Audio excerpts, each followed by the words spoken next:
Hello, I'm going to be reading from The Power of Women by me. I'll read chapter 1, The Way of a Man with a Maid. Proverbs 30 was a prophecy written by Agur, the son of Jacob, which he spoke to Ithiel and Ukal. In it he declares outright that he's nobody special, but makes mention of the many profound things he's observed during his lifetime. One particular thing which he was unable to understand was the way of a man with a maid. He'd seen how King Solomon, in all his splendour, able to have whatever he wanted, whenever he wanted it, had been impacted by women, and how he had indulged them to his own detriment. Solomon caught out. When this man Solomon had initially been placed on the throne of Israel, he had been undeniably blessed by God with such wisdom as had never been experienced by anyone else before. In all fairness, Solomon had only requested that God would grant him wisdom so that he could rule his people well, as had his father David. But God didn't stop there. He said he would bless him with riches and honour, and promised that if Solomon would walk in his ways, he would also bless him with long life. Agur must have noticed how wise Solomon was with issues between those who had grievances and matters of state, but how easy it had been for the women he loved to manipulate him. He realised that in the matter of love, Solomon didn't act wisely at all. Rather, it seems, they were able to control him, for he indulged them extravagantly, giving in to their every whim. In actual fact, he was completely out of his depth. In Proverbs 30, verses 18 and 19, Scripture says this: "There are 3 things which are too wonderful for me, yes, 4, which I know not. 1, the way of an eagle in the air. 2, the way of a serpent upon a rock. 3, the way of a ship in the midst of the sea. And 4, the way of a man with a maid." When I looked at the first 3 examples of what he thought to be too wonderful for Agur, the prophet, to comprehend, it made me realise that the eagle, serpent and ship were all doing things which would be considered impossible whilst in an element completely out of their depth. Let's take a look at one of the above statements, the way of a ship in the midst of the sea. In Mark chapter 4, verse 37 to 41, we have an account of the disciples facing a life-threatening storm. "And there arose a great storm of wind, and the waves beat into the ship, so that it was now full. And Jesus was in the hinder part of the ship, asleep on a pillow. And they awake him, and say to him, 'Master, do you not care that we perish?' And he arose and rebuked the wind, and said unto the sea, 'Peace, be still.' And the wind ceased, and there was a great calm. And he said unto them, 'Why are you so fearful? How is it that you have no faith?' And they feared exceedingly, and said one to another, 'What manner of man is this, that even the wind and the sea obey him?' The disciples were seasoned fishermen, but they were scared to death when the storm arose on the sea out of nowhere, and begged Jesus to come to their rescue. They knew it was not within their power to be able to fight the elements. Panic made them wake Jesus from his sleep to help them deal with the problem. I'm sure they only intended for him to bail out the water, secure the ship, and battle the elements with them. They certainly didn't expect him to quell the storm. That wouldn't have even entered their heads. A similar situation arose when Jonah was on board a ship going in the opposite direction to where God intended him to go. A fearful storm arose, and Jonah was found asleep in the bottom of the ship. The sailors woke him, demanding that he help them to battle the onslaught, not realising he was actually the cause of the problem.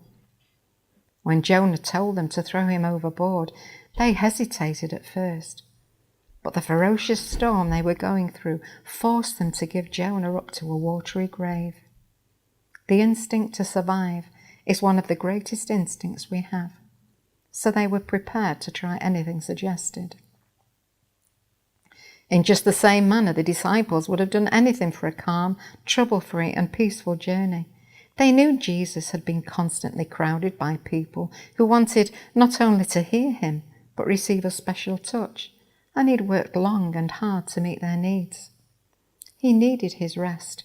He deserved it. Unfortunately, the situation demanded that all available hands should be on deck.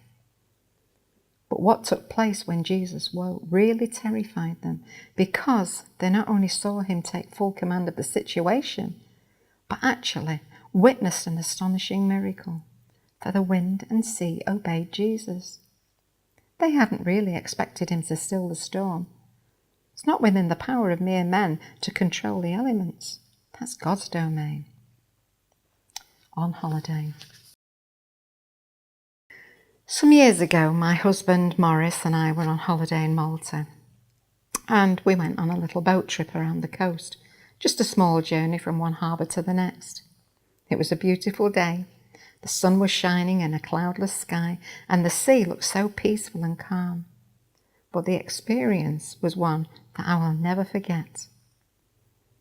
Once we had left the shore and gone out a little way into the waters, I couldn't believe that the boat owners would consider taking passengers out in such conditions, considering it to be completely safe. It seemed to me that the boat was dramatically pitching up and down on huge waves. I was feeling extremely vulnerable and frightened, expecting at any minute that the boat would overturn, so clung frantically to both Morris and anything solid around me. I was amazed to see the sailors happily handing out drinks to any of the passengers who were brave enough to enjoy them. Just the thought of what they would consider to be dangerous waters was quite alarming. It was this little experience which made me look more carefully at the incident of the disciples with Jesus in the above passage of Scripture. I can't imagine what fear was in their hearts of these experienced, seasoned fishermen when they begged Jesus to help them combat the storm. To them, it was simply a case of all hands on deck. Everyone was needed at this extremely dangerous time to battle the elements. I don't quite know what frightened them most, the storm or Jesus' reaction. While the weather conditions are favourable and the water calm, a ship has a good chance of reaching its destination with everyone cosy on board. But if the conditions are adverse, then it's another matter entirely, and many planned boat trips are postponed until the weather is more placid. So it is with a maid. Solomon, he thought he knew quite a bit about women, having 300 wives and 700 concubines. But Agur was convinced that women had unbelievable power at their disposal, and likened their ways to being as marvellous or without comprehension as those of ships on the sea. When all the circumstances are running smoothly, then all is plain sailing. Women can be very unpredictable. They're just like the sea, calm one moment, tempestuous the next, and often for no apparent reason. No matter how long married, the most common phrase among husbands is, "I can't understand my wife." 2 women. In this book, I've attempted to outline some basic differences between godly and ungodly women. I've noticed that whenever women are mentioned in the Bible, they always fall into 2 categories: the godly or the ungodly, the bride of Christ or the whore of Babylon. Beauty is only skin deep, and with age, this beauty vanishes. The description of the whore in Revelation almost fits that of the bride. They are both beautifully decked out with jewels and costly garments, but their characters are completely different. I believe a man will never be able to trust his woman unless she has had her mind renewed by Christ and has been transformed by the power of God. This is what it says in Proverbs 6:23-28. For the commandment is a lamp, and the law is light, and reproofs of instruction are the way of life, to keep you from the evil woman, from the flattery of the tongue of a strange woman. Lust not after her beauty in your heart, neither let her take you with her eyelids. For by means of a whorish woman is a man brought to a piece of bread, and the adulteress will hunt for the precious life. Can a man take fire in his bosom, and his clothes not be burned? For at the window of my house I looked through my casement, and beheld among the simple ones. I discerned among the youths a young man void of understanding, passing through the street near her corner. And he went the way to her house, in the twilight, in the evening, in the black and dark night. And behold, there met him a woman with the attire of a harlot, and subtle of heart. She is loud and stubborn, her feet abide not in her house. Now she is without, now in the streets, and lies in wait at every corner. So she caught him and kissed him.